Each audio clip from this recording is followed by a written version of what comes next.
To you, your publication might look like this. But to someone with a visual impairment, it might look like this. Or like this. Whether someone has perfect vision and hearing or relies on assistive tools like, for example, a screen reader, the experience should be similar in all cases. When you create a publication in Maglr, it should be perceivable and understandable for everyone. In this video, we'll take a close look at digital accessibility within your Maglr publications. We'll cover the accessibility checker in Maglr to optimize the elements on our page.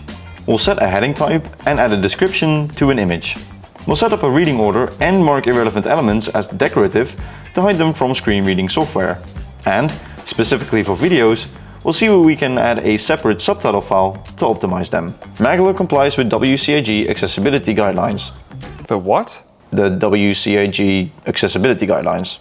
What are those? These are the international guidelines a digital publication should follow to ensure it can be used and understood by as many people as possible. To make this a bit easier for you, Maglr has built-in accessibility tools. These tools highlight which elements on your page need adjustments to meet accessibility standards and tell you exactly how to fix them. You can check the accessibility of individual elements through the element panel. Under the Accessibility tab, you'll see a list of actions required for the selected element. For example, here it tells me I still need to define a heading type.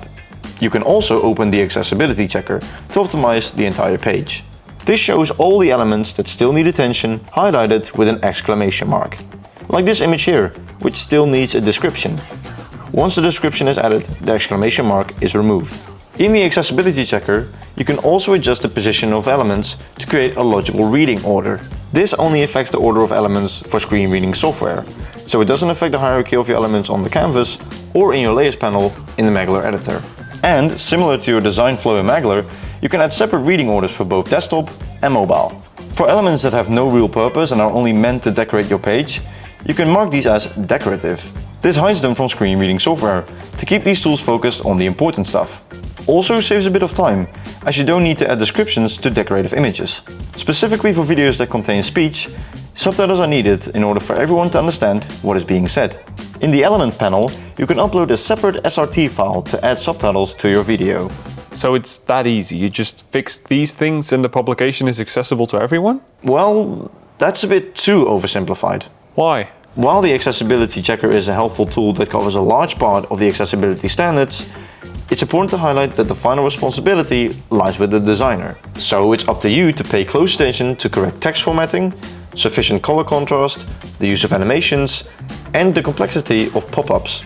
To wrap it all up, we've learned how to make your Maglr publication accessible by checking each element or using the Accessibility checker for the whole page. We also optimized our elements and defined a reading order. We marked the decorative elements and covered the importance of subtitles on videos. Finally, we covered what your responsibilities are as a designer. And that's all you need to know to create exceptional and accessible publications in Maglr.